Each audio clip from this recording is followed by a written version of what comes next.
Bonjour et bienvenue dans la cuisine de My Saveur TV. J'espère que vous allez bien. En tout cas ici c'est la bonne humeur. Je suis accompagné de Patrick qui va dans un instant nous réaliser une superbe recette. Salut l'ami, comment vas-tu? Bonjour Willy. Quelle recette vas-tu nous réaliser dans un instant, Patrick? Alors, une poêlée de fruits d'automne Oui. avec figues rôties, crumble aux noisettes et une mousse de crème anglaise. Bah moi je trouve ça plutôt très intéressant. Alors, la recette déjà je la trouve très sympa.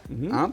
Et la mousse de crème anglaise, je suis très curieux de voir ça puisqu'on a plutôt l'habitude d'utiliser la crème anglaise pour une flottante, pour accompagner des gâteaux au chocolat. Voilà. Et là toi tu vas explorer notre voie assez sympa. On va essayer de la transformer. Bon, et tu vas travailler du coup, comme on essaye de faire une recette rapide, hein, l'idée est de faire une recette simple qu'on puisse réaliser à la maison, comme ça, tranquillement le soir. On va utiliser une crème anglaise déjà toute faite, et on va utiliser celle de Brie Délices, et qui est une crème anglaise que moi j'apprécie beaucoup, puisqu'elle est bien nappante, elle a un bon goût vanillé, une jolie texture. D'ailleurs, c'est un produit plutôt idéal pour apporter comme ça une petite touche gourmande à tous vos desserts au quotidien. Patrick, est-ce que tu te sens prêt? Eh ben oui. Vraiment? Bah, Non, tu me dis, il n'y a pas de doute. non, il n'y a pas de doute. Il n'y a pas de doute, alors on y va. Alors, on va commencer tout d'abord par la crème anglaise, parce qu'on a besoin de la faire prendre un petit peu au frais. Ouais. Alors, je vais prendre des feuilles de gélatine, un siphon, Fond. des marionnettes. Voilà, elle était facile, mais on l'a faite quand même. Ouais. Bah écoute, on fait ce qu'on peut. Hein. Oui, c'est... Deux feuilles. Deux feuilles. D'accord. Pour une brique donc de 50 centilitres. Ouais. Donc deux feuilles suffisent. Donc le siphon, donc on va l'ouvrir. La crème, on peut l'avoir mise au préalable au frais. D'accord. Parce que ça nous fera gagner un petit peu de temps. Ouais.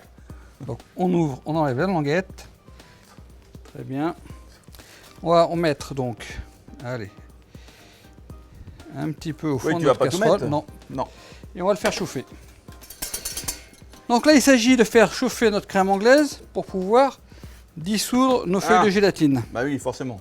Allez, notre crème anglaise a pris l'ébullition. Donc nos feuilles de gélatine, elles sont ramollies. On va enlever l'excédent d'eau. Et on va les incorporer. Et là, après, on va rajouter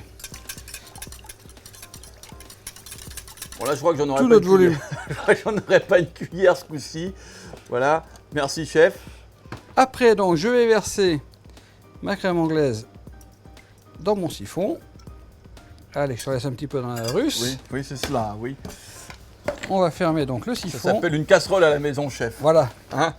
Donc on percute 2 cartouches de gaz et on va laisser donc notre siphon en position horizontale en chambre froide ou au frigidaire pendant 2 heures. Ok.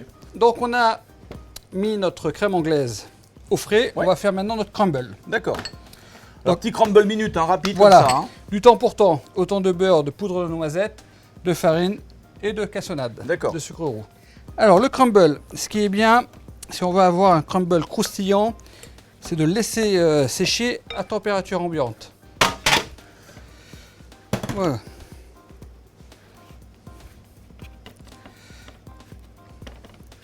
Ah oui, comme voilà, ça. Tel quel, on va le laisser sécher un petit peu.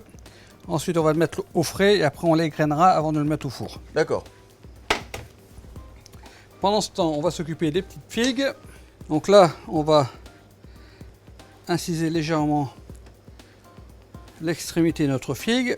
On va les inciser en deux légèrement. Hein. On ne va pas jusqu'à les inciser dans leur totalité. Donc là, c'est en 4 du coup. En 4, en 2, puis encore en 2. On va mettre alors, un petit peu de beurre, une petite noisette de beurre sur chaque figue. Très bien. Un petit peu de miel. Là, ce qui nous intéresse, c'est une petite touche sucrée. Pour terminer, on va mettre un petit peu d'absinthe pour parfumer. Ouais. Et ça, on va le passer au four tout à l'heure, juste avant de dresser notre plat. Combien de temps au four?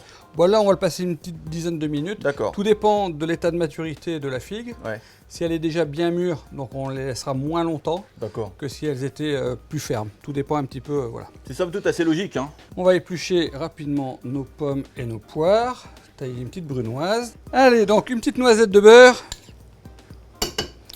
dans notre poêle. le temps que le beurre chauffe, je vais continuer à cuire, à tailler, pardon, mes poires. C'est parti. Allez. On commence par les pommes. Voilà. Les poires, on va les garder de côté.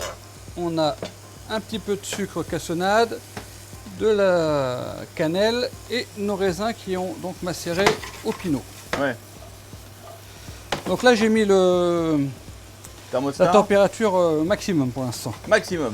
Alors pendant que nos pommes sont en train de cuire, là, color, ouais. On va essayer de faire autre chose en même temps. Bah oui. On va s'occuper du crumble. D'accord. Tu l'avais mis au frais. Bah oui. Eh bien, on va l'égrainer. Bah moi, je fais ce que tu me demandes, hein, chef. Hein. Et on va le cuire, donc, le colorer au four. Bon, tu veux que je le mette au four? On le passe au four.